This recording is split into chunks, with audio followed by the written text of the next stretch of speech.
విదేశాల్లో higher studies పూర్తి చేయాలని చాలా మంది కోరుకుంటారు. వారిలో ఇండియన్స్ కూడా ఎక్కువే ఉంటారు.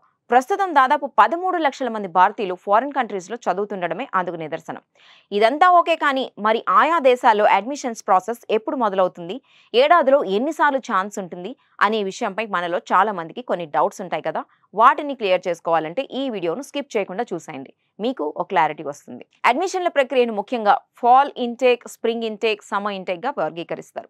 దీంట్లో ఫాల్ ఇంటేక్ సాధారణంగా సెప్టెంబర్లో మొదలై డిసెంబర్ వరకు కొనసాగుతుంది. యుఎస్ఏ, కెనడా, యూకే, ఆస్ట్రేలియాలో అండర్ గ్రాడ్యుయేట్, గ్రాడ్యుయేట్ కోర్సెస్లో చేరేందుకు ఇది సరైన సమయంగా చెప్తారు. ఇక రెండవది స్ప్రింగ్ ఇంటేక్.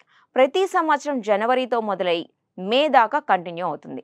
ఈ టైంలో యుఎస్ఏ, కెనడాతో పాటు కొన్ని యూరోపియన్ కంట్రీస్లో వివిధ కోర్సుల్లో ప్రవేశాలు పొందొచ్చు. ఫాల్ ఇంటేక్లో సీట్లు దక్కించుకోలేని వారికి ఇది మరో అవకాశంగా చెప్పొచ్చు. మూడోది సమ్మర్ ఇంటేక్.